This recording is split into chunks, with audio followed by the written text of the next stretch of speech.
The Thanksgiving dinner table went silent when I made the announcement. November 23, 2012. 6:47 p.m. I'm dropping out of college, I said, setting down my fork. My mother's hand froze halfway to her mouth. My father put down his wine glass with a sharp clink. My sister Jennifer stared at me like I'd just announced I was joining a cult. You're what? My father said. Dropping out.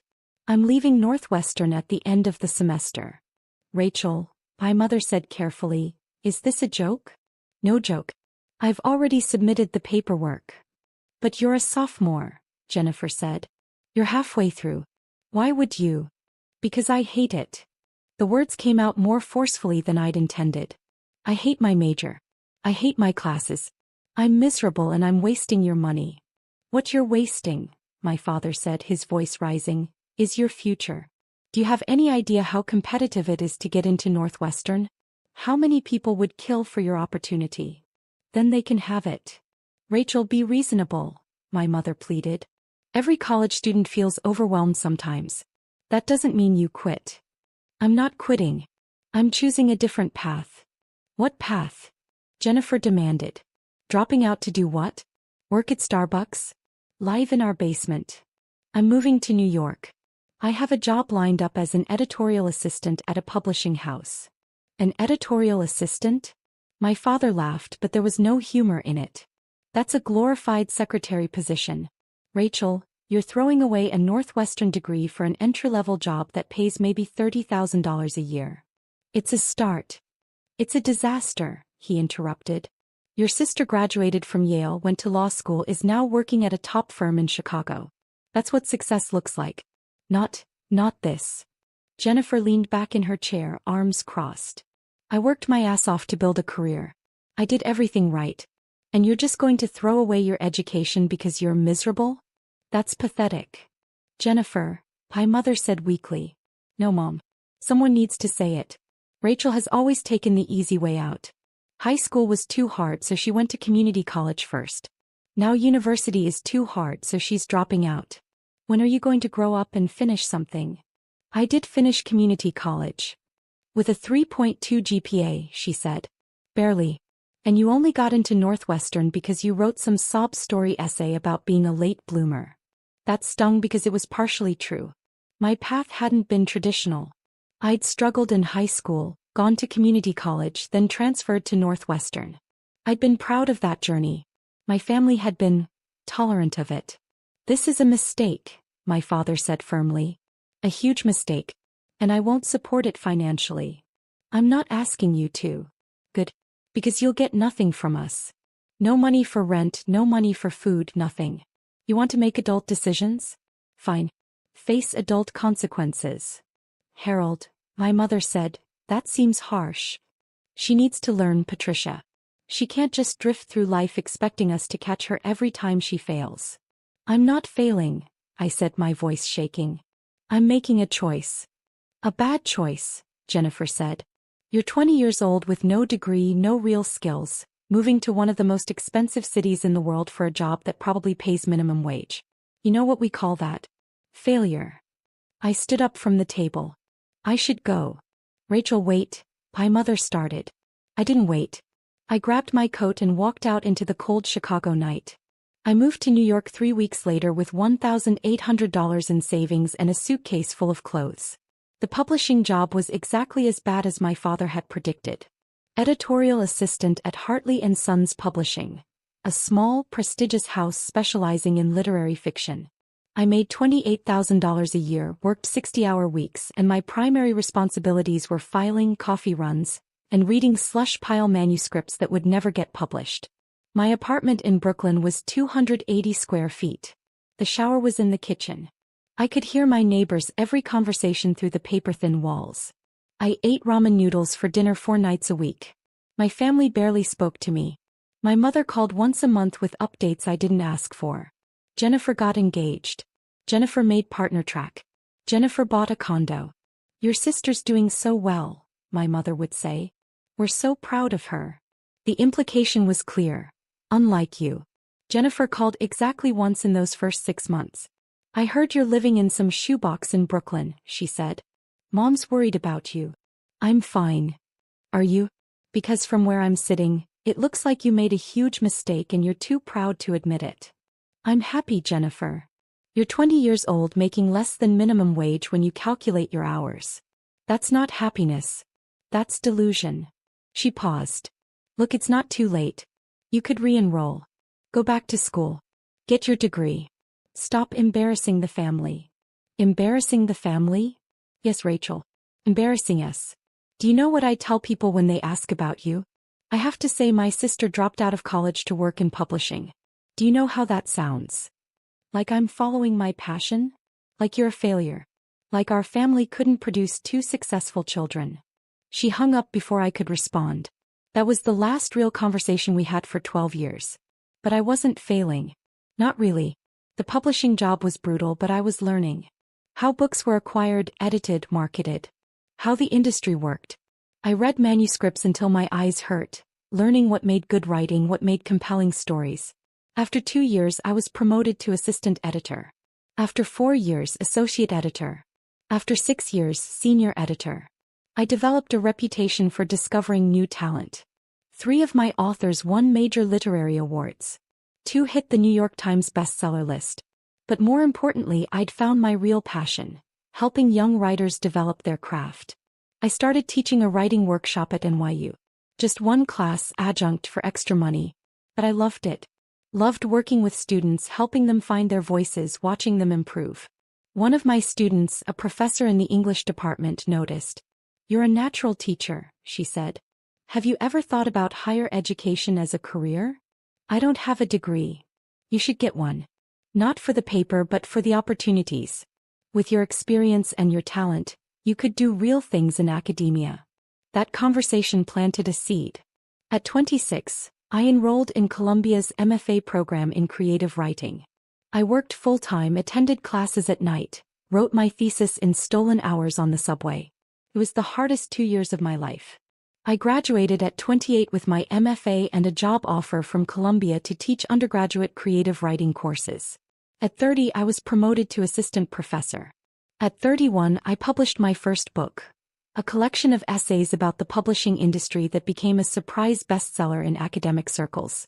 At 32, I became associate professor and was asked to join Columbia's undergraduate admissions committee. That's where everything changed.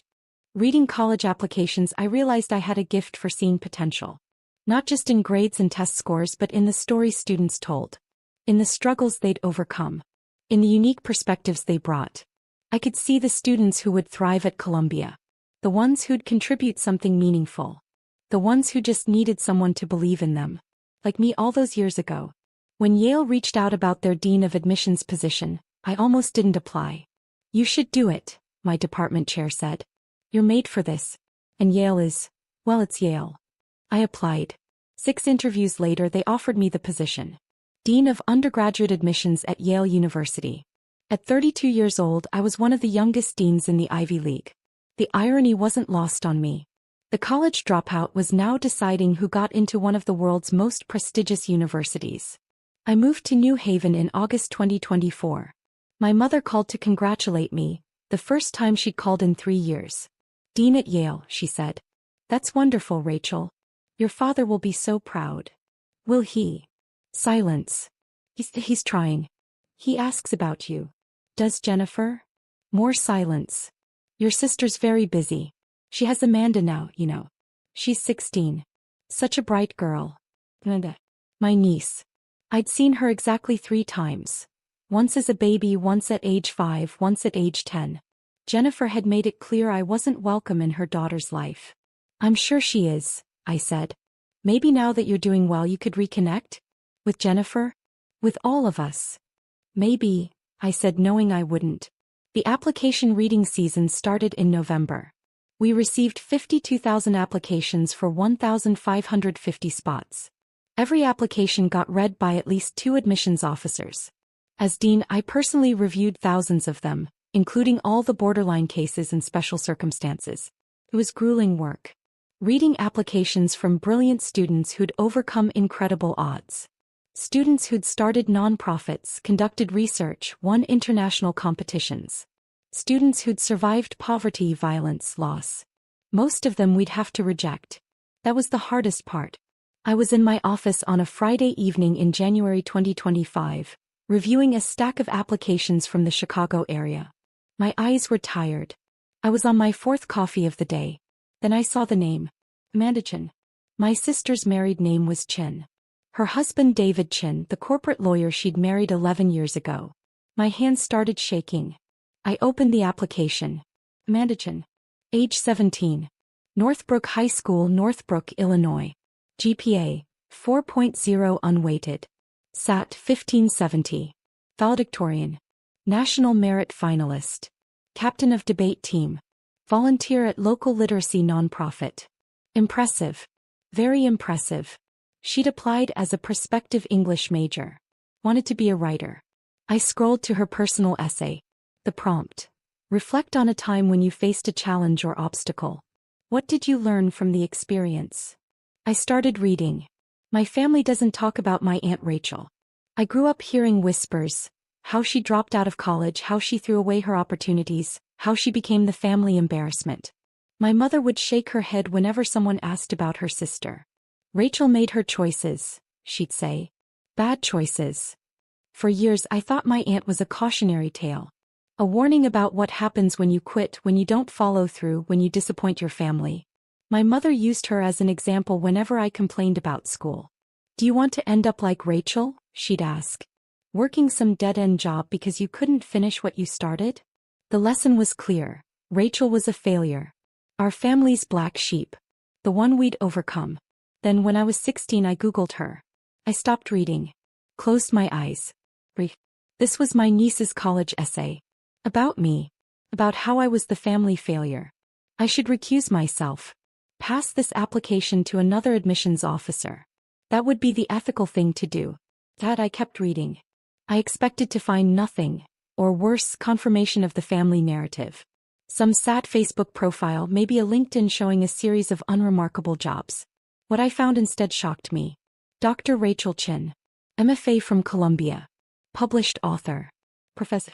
And now, Dean of Undergraduate Admissions at Yale University. My failure, Aunt was the Dean of Admissions at Yale. I sat in my bedroom staring at her faculty photo, my entire worldview cracking. Everything my mother had told me was wrong. Rachel hadn't failed. She'd succeeded spectacularly. I started researching further. I found her book, Against the Grain, Alternative Paths in Publishing and Academia. I read every interview she'd given. I learned about her path: community college, Northwestern dropout, publishing industry, MFA professorship, Yale. It wasn't a traditional path, but it was a successful one. That discovery changed everything for me. I'd spent my whole life following the right path. Perfect grades, perfect test scores, perfect extracurriculars. I'd done everything exactly as expected because I was terrified of becoming like Rachel. But Rachel wasn't a failure. She was someone who'd had the courage to choose her own path despite everyone telling her she was wrong. Someone who'd built success on her own terms. I was crying now. Tears running down my face, dripping onto the application pages. This essay isn't about overcoming an obstacle. It's about discovering that what I thought was an obstacle, my family's shame, our black sheep, was actually an inspiration. My Aunt Rachel taught me that success isn't about following someone else's blueprint.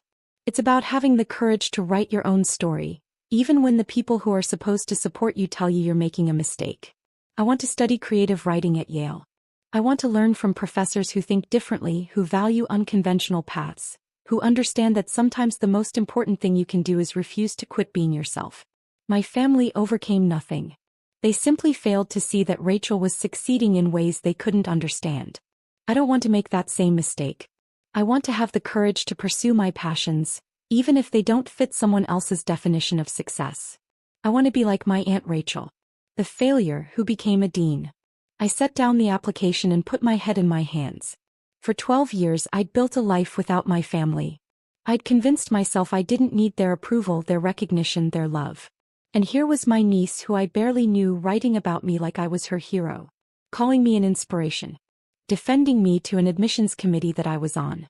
The irony was almost too much. I picked up my red pen, the one I used for notes and comments on applications. Then I set it back down. I couldn't be objective about this. Not even close. I called my assistant dean Marcus Washington. I need you to read an application. Family conflict of interest. He came to my office. I handed him Amanda's file. Don't look at my notes, I said. Give me your honest assessment. He read through everything. The transcripts, the test scores, the recommendations, the essay. Strong applicant, he said. Really strong. The essay is exceptional. Personal, insightful, shows real growth and self-awareness. He paused. The family conflict, is this about you? Yes. The aunt who's now the dean? That's me. He whistled low. That's heavy. What would you decide? If this was your call? I'd admit her, he said without hesitation. She's qualified on paper. But more than that, this essay shows exactly the kind of student we want. Someone who questions assumptions, who values different paths to success, who can articulate complex family dynamics with empathy. He handed the file back to me. But you can't be the one to decide. You know that. I know. Do you want me to take it to committee? I thought about that. Thought about Amanda sitting in a classroom waiting to hear from Yale. Thought about Jennifer, probably bragging to everyone that her daughter applied to Yale, never mentioning that the dean of admissions was her estranged sister. Thought about my father who told me I was throwing my life away. Thought about myself at 20, crying in that tiny Brooklyn apartment, wondering if I'd made a terrible mistake. Yes, I said. Take it to committee. But Marcus. Yeah. Don't tell them about the family connection. Let them evaluate her on merit. Then we'll deal with the conflict afterward. 2 weeks later, the admissions committee met to discuss borderline cases. Amanda's application was flagged for discussion. Strong candidate, but we had limited spots. I recused myself from the room when they discussed her. Marcus found me in my office an hour later. She's in, he said. Unanimous vote. Everyone loved the essay. I let out a breath I didn't know I'd been holding. Good. What do you want to do about the family situation? That was the question. Yale sent acceptance letters on March 28th. Amanda would get hers with 1,549 other students. I could stay silent. Let her find out like everyone else. Never acknowledge the connection. Or I could reach out. I sat in my office that night, staring at Amanda's application. At her essay. At the words she'd written about me. I want to be like my Aunt Rachel. At 9:47 p.m. I did something I hadn't done in 12 years. Called my sister. She answered on the fourth ring. Hello. Jennifer. It's Rachel. Silence. Then, Rachel? Is something wrong? No. Nothing's wrong. I need to talk to you about Amanda. Amanda? What about her? Her voice went sharp with protective worry. Did something happen? She applied to Yale. She did. She applied to 9 schools actually. We're very proud. She stopped. Wait. You're at Yale now. I'd forgotten. I'm the dean of admissions. More silence. Oh my God, she breathed. Amanda's application, you saw it? I saw it.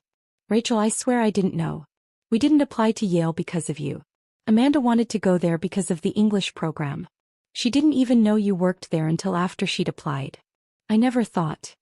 Jennifer, I interrupted. Have you read her essay? What? No. She wouldn't let anyone read it. She said it was personal. You should read it. Why? What did she write about? Me. Silence. She wrote about me being the family failure, I continued. About how you used me as a cautionary tale. About how she Googled me and discovered I wasn't actually a failure. Rachel, I'm not calling to fight. I'm calling because Amanda got in. What? She was accepted to Yale. Unanimous vote from the admissions committee. She's an exceptional candidate. I could hear Jennifer crying on the other end of the line. She got into Yale, she whispered. Oh my God. Rachel, thank you. Don't thank me. I recused myself from the decision. She got in on merit. But there's something you need to know. What? Your daughter thinks I'm an inspiration. She wrote a beautiful essay about having the courage to follow her own path. About not being afraid to be different. I paused. Jennifer, for 12 years you've told her I was a failure. And despite that, or maybe because of it, she's learned one of the most important lessons anyone can learn. That success looks different for everyone. I was wrong, Jennifer said, her voice breaking. Rachel, I was so wrong. About everything. About you dropping out, about your choices, about... She stopped. I was jealous. What? I was jealous. You had the courage to walk away from something that wasn't working. To choose your own path. I've spent my entire life doing what everyone expected. Getting the grades, getting the degree, getting the job, getting married, having the baby. And I'm miserable. I'd never heard my sister talk like this. I'm a partner at a law firm I hate, she continued. I work 80 hours a week on cases I don't care about. My marriage is barely surviving. And my daughter barely knows me because I'm never home. She laughed bitterly. You were the smart one, Rachel. You figured out what you wanted and you went after it. I just did what I was told. And now my 17-year-old daughter sees you as the role model instead of me. Jennifer. No, it's true. And it should be true. You built something meaningful. You helped students find their paths. You changed your niece's life without even knowing her. Her voice dropped to a whisper. I'm sorry. For everything I said. For calling you a failure. For cutting you out of Amanda's life. You were never the family embarrassment. I was just too blind to see it. I was crying again. Do you think, Jennifer asked hesitantly, do you think maybe Amanda could meet you? Before she makes her college decision? I think it would mean a lot to her. I'd like that. And maybe we could talk? More than this call? Try to rebuild something. Maybe, I said. It'll take time. I know. But Rachel, I'm proud of you. I should have said that 12 years ago. I'm saying it now. I'm proud of you. We talked for another hour. About her marriage, her job, her life. About my work, my path, the choices I'd made. It wasn't forgiveness. Not yet. But it was a start. 3 weeks later, Amanda visited Yale on an admitted student's day. I'd arranged to meet her for coffee at a cafe near campus. I got there early, nervous in a way I hadn't been since my own college admissions interviews. She walked in at 2 p.m. exactly. Tall, with Jennifer's features but something else in her expression. Something thoughtful. Curious. She saw me and stopped. Aunt Rachel. Amanda. Hi. We sat down with our coffees, the initial awkwardness thick between us. So, she finally said. You read my essay. I did. I'm sorry if it was awkward. I didn't know you were the dean when I wrote it. I needed to write about something that mattered. Don't apologize. It was a beautiful essay. Honest and insightful. She looked down at her coffee. My mom told me what she used to say about you. About you being a failure. She did. Yeah. She cried while she told me. That she was wrong. That she'd been jealous. Amanda looked up at me. Is it true? That you dropped out of Northwestern? It's true. And worked in publishing for almost no money? Also true. And got your MFA while working full-time? True. And now you're a dean at Yale. I smiled. Unfortunately true. She laughed. That's the coolest story I've ever heard. It's not that cool. It was mostly just hard work and stubbornness. No, she said seriously. It's cool because you chose it. You didn't let anyone tell you what success should look like. You figured it out yourself. We talked for 2 hours. About writing, about college, about her fears and ambitions. She wanted to be a writer but was terrified of not being practical. My mom wants me to major in economics, she said. Have a backup plan. What do you want to major in? English. Creative writing. But everyone says that's impractical. I leaned forward. Amanda, do you know why I became dean of admissions? Why? Because I spent my whole life being told I was doing things the wrong way. Dropping out was wrong. Publishing was wrong. Getting my MFA was wrong. And every time someone told me I was wrong, I proved them wrong. I paused. Now I get to help students who might not fit the traditional mold. Students who need someone to see their potential, not just their credentials. Students like you. Students like you, she corrected softly. I smiled. Yeah. Students like me. She chose Yale. Enrolled as an English major with a concentration in creative writing. I didn't teach undergraduates anymore, but I made arrangements to meet with her once a month. Mentorship sessions officially. But really we were getting to know each other. My relationship with Jennifer improved slowly. Phone calls every few weeks. Then every week. She started divorce proceedings that summer. I'd rather be a single mom than stay in a loveless marriage, she told me. She cut back her hours at the firm. Started actually parenting Amanda instead of just providing for her. I'm trying to be better, she said during one call. For Amanda. For me. My parents reached out too. Awkward emails at first, then phone calls. We were wrong, my father said stiffly during our first real conversation in 12 years. About dropping out. About your choices. We should have supported you. Thank you, I said, because what else could I say? Your mother and I would like to visit. See Yale. See what you've built. They came in October. I gave them a tour of campus, showed them my office, introduced them to my colleagues. My father stood in my office looking at my diplomas on the wall.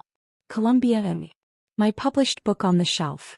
Photos from conferences, from speaking engagements. I'm sorry, he said quietly. I called you a failure. I said you'd amount to nothing. I was wrong. You were scared, I said. You wanted me to have security. I understand that now. But you found security anyway. Just differently than we expected. That night we had dinner. Me, my parents, Jennifer, Amanda. The first time we'd all been together in 12 years. It was awkward. There were silences, moments of tension. But there was also laughter. Stories. Amanda telling embarrassing college freshman stories that made everyone smile. At one point Amanda leaned over to me. Thank you, she whispered. For what? For being you. For showing me it's okay to be different. I squeezed her hand. Later, walking back to my apartment, my phone rang. Unknown number. Dr. Chin? This is Sarah Martinez. I'm a high school senior in Arizona. My counselor gave me your email, but I wanted to call. Hey. What can I help you with? I read your book. Against the Grain. My counselor gave it to me because I'm thinking about dropping out of my dual enrollment program. Everyone says I'm making a mistake. I smiled, remembering another phone call, another student 12 years ago. Tell me about it, I said. We talked for 45 minutes. About her situation, her goals, her fears. So what do I do? She finally asked. I can't tell you what to do, I said. But I can tell you this. The traditional path works for a lot of people. But it's not the only path. If you have a clear vision and you're willing to work hard, there are other ways to succeed. Did you regret it? Dropping out? I thought about that. About the tiny Brooklyn apartment. The ramen noodles. The family rejection. The years of struggle.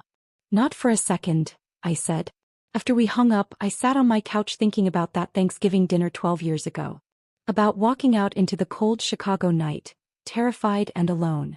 About being called a failure by the people who were supposed to love me. About building a life anyway.